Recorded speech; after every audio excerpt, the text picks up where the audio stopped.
अस्सलामुअलैकुम प्यारे दोस्तों, आज हम आपको बताने वाले हैं क्या रमज़ान में मरने वाला सीधा जन्नत में जाता है।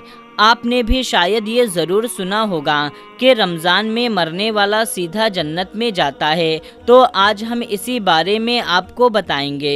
इसके साथ साथ हम आपको ये भी बताने वाले हैं कि जिन घरों में रात के खाने के बर्तन नहीं धोए जाते उन घरों में क्या होता है, उन घरों में कौन कौन सी परेशानियां आती हैं। इसके बारे में हज़रत अली रज़ी अल्लाह ताला अन्हो ने क्या इरशाद फरमाया, और इसके साथ साथ हम आपको ये भी बताएंगे कि शादी की पहली रात एक शौहर ने अपनी बीवी को 4 ऐसी बातें बताई और कहा ये 4 बातें मुझसे कभी मत करना। तो दोस्तों, वो 4 बातें कौन सी थी ये भी हम आपको बताएंगे, और इन सब के साथ साथ हम आपको ये भी बताएंगे कि हज़रत अली ने फरमाया खाना खाते वक्त एक गलती मत करना। सब कुछ बताने वाले हैं, बस आप इस वीडियो को पूरा आखिरी तक देखते रहिए। तो मेरे प्यारे दोस्तों, अक्सर लोगों के जहन में एक सवाल आता है कि क्या रमज़ान में मरने वाला सीधा जन्नत में जाता है और उसे अज़ाबे कब्र नहीं होता। क्या ये बात सच है? तो दोस्तों, ये बात सच है कि जो रमज़ान में इंतकाल कर जाए, जिसकी मौत रमज़ान में हो जाए, उसे कब्र का हिसाब किताब नहीं होगा और अल्लाह पाक मैदान महशर में उसके साथ बहुत आसानी फरमाएगा। गोया कि उसके लिए जन्नत में जाने के लिए एहतिमाम खुद अल्लाह तबारक व तआला की तरफ से हो जाता है। हज़रत अब्दुल्ला बिन मसूद रज़ी अल्लाह ताला अन्हो से रिवायत है कि रसूलुल्लाह सल्लल्लाहु ताला अलैहि वसल्लम का फरमान है, जिसको रमज़ान के वक्त मौत आई वो जन्नत में दाखिल होगा, और जिसकी मौत यौम अरफा यानी जिल हिज्जा के वक्त आई वो भी जन्नत में दाखिल होगा, और जिसकी मौत सदका देने की हालत में आई वो भी जन्नत में दाखिल होगा। हज़रत अनस बिन मालिक रज़ी अल्लाह ताला अन्हो से रिवायत है कि माहे रमज़ान में मुर्दों से अज़ाबे कब्र उठा लिया जाता है। इसी तरह हज़रत आयशा सिद्दीक़ा रज़ी अल्लाह ताला अन्हा से रिवायत है कि नबी करीम सल्लल्लाहु ताला अलैहि वसल्लम ने फरमाया, रोज़े की हालत में जिसका इंतकाल हुआ, अल्लाह ताला उसको क़यामत तक रोज़ा रखने का सवाब अता फरमाएगा। तो दोस्तों, जो रमज़ान में इंतकाल कर जाता है, अगर वो अपना ईमान बचा कर ले गया, दीन इस्लाम पर उसकी मौत हुई, वो मुसलमान मरा है, ईमान की हालत में मरा है, तो उसे कब्र का हिसाब किताब भी नहीं होगा और अल्लाह पाक मैदान महशर में उसके साथ बहुत आसानी फरमाएगा। गोया कि उसके लिए जन्नत में जाने के लिए एहतिमाम खुद अल्लाह पाक की तरफ से हो जाता है। हज़रत अनस बिन मालिक रज़ी अल्लाह ताला अन्हो फरमाते हैं, मैंने रसूलुल्लाह सल्लल्लाहु ताला अलैहि वसल्लम को फरमाते हुए सुना कि रमज़ान तुम्हारे पास आ गया है, इसमें जन्नत के दरवाज़े खोल दिए जाते हैं और जहन्नम के दरवाज़े बंद कर दिए जाते हैं और शयातीन को कैद कर दिया जाता है। मरहूम वो है जिसने रमज़ान को पाया और अपनी मग़फ़िरत ना करवा पाया, जबकि इसकी रमज़ान में मग़फ़िरत ना हुई तो फिर कब होगी। दोस्तों, अब हम आपको बताते हैं कि हज़रत अली रज़ी अल्लाह ताला अन्हो ने फरमाया कि खाना खाते वक्त एक गलती मत करना। इसके बाद हम आपको बताएंगे कि शादी की रात एक शौहर ने अपनी बीवी को 4 बातें बताई। हज़रत अली रज़ी अल्लाह ताला अन्हो के पास एक शख्स आकर पूछने लगा, या अली, मैं बातों को भूल जाता हूँ, मेरी याददाश्त कमज़ोर है और दिन ब दिन मेरा दिमाग कमज़ोर होता जा रहा है। बस जैसे ही ये पूछा गया तो हज़रत इमाम अली ने फरमाया, ए बंदाए खुदा, तुम्हारा चेहरा ये बता रहा है कि तुम गर्म गर्म खाना जल्दी जल्दी खाते हो।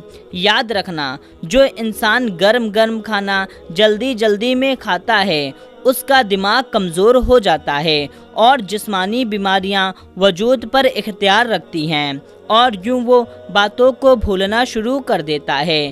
تو وہ شخص پوچھنے لگا، یا علی، میں کس طرح سے کھانا کھاؤں جس سے میرا دماغ اور جسم کو صحیح فائدہ مل سکے؟ تو حضرت علی نے فرمایا، کھانا کھانے سے پہلے اللہ کا نام لے کر کھایا کرو، کھانا بیٹھ کر کے کھایا کرو، سیدھے ہاتھ سے کھایا کرو اور کھانا ٹھنڈا کر کے چھوٹے چھوٹے نوالے توڑ کر کے منہ میں ڈالا کرو اور خوب چبا کر کھایا کرو۔ کھانا کھانے کے فوراً بعد پیٹ بھر پانی نہ پیا کرو۔ یاد رکھنا، اللہ نے رزق میں شفا، برکت اور رحمت کو پوشیدہ کیا ہے۔ جو انسان صحیح طرح سے کھانا کھاتا ہے اور کھانے کے بعد اللہ کا شکر ادا کرتا ہے تو وہ کھانا اس کے جسم کے لیے شفا بھی بن جاتا ہے، دوا بھی بن جاتا ہے اور برکت اور رحمت کی ضمانت بھی بن جاتا ہے۔ تو دوستو، اب ہم آپ کو بتاتے ہیں کہ شادی کی پہلی رات ایک شوہر نے اپنی بیوی کو 4 باتیں بتائی۔ ایک شوہر نے پہلے ہی ملاقات میں اپنی بیوی کو یہ نصیحت کی کہ میری زندگی میں آئی ہو تو ان 4 باتوں کا خیال رکھنا۔ نمبر 1، مجھے آپ سے محبت ہے، اسی لیے میں نے آپ سے شادی کی۔ اگر تم مجھے پسند نہیں ہوتی تو میں نکاح کے ذریعے تمہیں اپنے گھر میں نہیں لاتا، اور میں ایک انسان ہوں، فرشتہ نہیں۔ اگر مجھ سے کبھی کوئی غلطی ہو جائے تو صبر کر لینا اور چھوٹی موٹی باتوں کو نظر انداز کر دینا۔ نمبر 2، مجھے ڈھول کی طرح نہ بجانا۔ بیوی نے پوچھا، اس کا کیا مطلب ہے؟ شوہر نے کہا، اگر میں غصے میں ہوں تو مجھے اس وقت تک کوئی جواب مت دینا۔ دوستو، اگر مرد غصے میں ہو اور عورت نظر انداز کر جائے یا پھر عورت غصے میں ہو اور مرد نظر انداز کر جائے تو یہی بہتر ہے۔ دونوں کا ایک وقت میں غصہ کرنا ایسا ہے جیسے ایک رسی کو دونوں طرف سے کھینچنا۔ اگر ایک رسی کو دونوں طرف سے کھینچا جائے تو رسی ٹوٹ جائے گی، اور اگر ایک طرف سے رسی کو ڈھیلا چھوڑ دیا جائے تو رسی نہیں ٹوٹے گی۔ نمبر 3، مجھ سے راز کی ہر باتیں کرنا، لیکن لوگوں کے گلے شکوے شکایتیں کبھی مت کرنا۔ نمبر 4، دل ایک ہے، یا تو اس میں محبت رہ سکتی ہے یا تو نفرت۔ ایک وقت میں دونوں چیزیں دل میں نہیں رہ سکتی۔ اگر زندگی میں میری کبھی کوئی بات بری لگے تو اسے دل میں نہیں رکھنا۔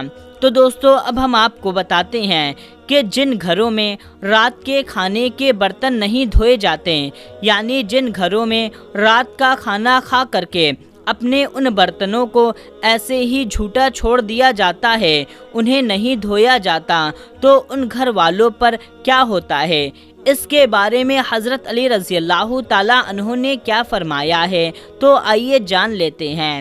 ایک مرتبہ حضرت علی کی خدمت میں ایک عورت حاضر ہو کر کہنے لگی، یا علی، آخر میری ایسی کون سی عادت ہے جس کی وجہ سے میرے گھر میں پریشانیاں ختم نہیں ہوتی؟ تو حضرت علی نے فرمایا، اے عورت، تیری ایک عادت ہے جو تجھے پریشان کر کے رکھا ہے۔ تو وہ عورت کہنے لگی، یا علی، وہ کون سی عادت ہے؟ تو حضرت علی نے فرمایا، تم رات کو سونے سے پہلے کھانے کے برتن ایسے ہی جھوٹے چھوڑ دیتی ہو۔ یاد رکھنا، جو انسان کھانے کے برتن صاف کیے بغیر رات کو ایسے ہی چھوڑ دیتے ہیں تو شیطانی جنات برتن کی مہک کو سونگھتے ہوئے اس گھر تک آ پہنچتے ہیں، اور پھر یوں اس گھر کے لوگ آپس میں لڑنے جھگڑنے لگتے ہیں، نفرت کرتے ہیں، اور گھر کا سکون اور برکت ختم ہو جاتی ہے۔ اور عورت اپنے رات کے برتن کھانے کے بعد دھو لیا کرو۔ اللہ کے کرم سے شیاطین جن تمہارے گھر سے دور رہیں گے اور یوں ہر پریشانی تمہاری زندگی سے ختم ہو جائے گی۔ تو میرے پیارے دوستو، آپ کو یہ ویڈیو کیسی لگی؟ آپ کمنٹ باکس میں ہمیں ضرور بتائیں، اور اس ویڈیو کو زیادہ سے زیادہ لوگوں تک شیئر کر دیجئے۔ تو دوستو، ملتے ہیں تب تک کے لیے، السلام علیکم، اللہ حافظ۔